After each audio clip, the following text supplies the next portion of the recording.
शनि प्रदोष व्रत की कथा। बहुत पुरानी कहानी है कि एक निर्धन ब्राह्मण की स्त्री दरिद्रता से दुखी हो शांडिल्य ऋषि के पास जाकर बोली, हे महामुनि, मैं अत्यंत दुखी हूँ, मेरे दुख निवारण का उपाय बताइए। मेरे दोनों पुत्र आपकी शरण में हैं। मेरे ज्येष्ठ पुत्र का नाम धर्म है, जो कि राजपुत्र है, और लघु का नाम शुचिव्रत है। हम दरिद्री हैं, आप ही हमारा उद्धार कर सकते हैं। इतनी बात सुन ऋषि ने शिव प्रदोष व्रत करने के लिए कहा। तीनों प्राणी प्रदोष व्रत करने लगे। कुछ समय पश्चात प्रदोष व्रत आया। तीनों ने व्रत का संकल्प लिया। छोटा लड़का, जिसका नाम शुचिव्रत था, एक तालाब पर स्नान करने को गया तो उसे मार्ग में स्वर्ण कलश धन से भरपूर मिला। उसको लेकर वह घर आया। प्रसन्न हो माता से कहा कि माँ, यह धन मार्ग में प्राप्त हुआ है। माता ने धन देखकर शिव महिमा का वर्णन किया। राजपुत्र को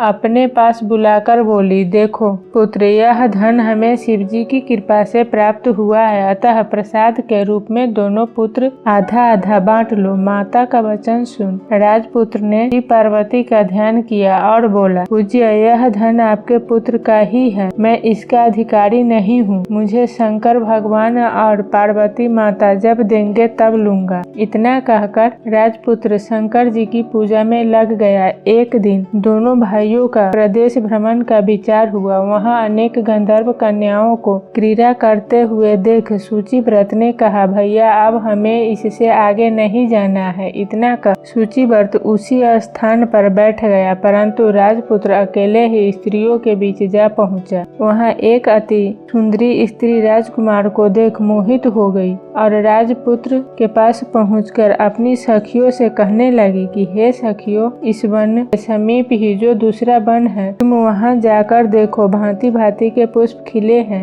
बड़ा सुहावना समय है, उसकी शोभा देखकर आओ। मैं यहाँ बैठती हूँ, मेरे पैर में बहुत पीड़ा है। यह सुन सब सखी दूसरे वन में चली गई। वह सुंदरी राजकुमार की ओर देखती रही। इधर राजकुमार भी उसे कामुक दृष्टि से निहारने लगा। युवती बोली, आप कहाँ रहते हैं? वन में कैसे पधारे? किस राजा के पुत्र है? क्या नाम है? राजकुमार बोला, मैं विदर्भ नरेश का पुत्र हूँ, आप अपना परिचय दें। युवती बोली, मैं विद्रविक नामक गंधर्व की पुत्री हूँ, मेरा नाम अंशुमती है। मैंने आपकी मनस्थिति को जान लिया है कि आप मुझ पर मोहित है। विधाता ने हमारा तुम्हारा संयोग मिलाया है। युवती ने मोतियों का हार राजकुमार के गले में डाल दिया। राजकुमार हार स्वीकार करते हुए बोला कि हे भद्रे, मैंने आपका प्रेम उपहार स्वीकार कर लिया है, परंतु मैं निर्धन हूँ। राजकुमार के इस वचनों को सुनकर गंधर्व कन्या बोली कि मैं जैसा कह चुकी हूँ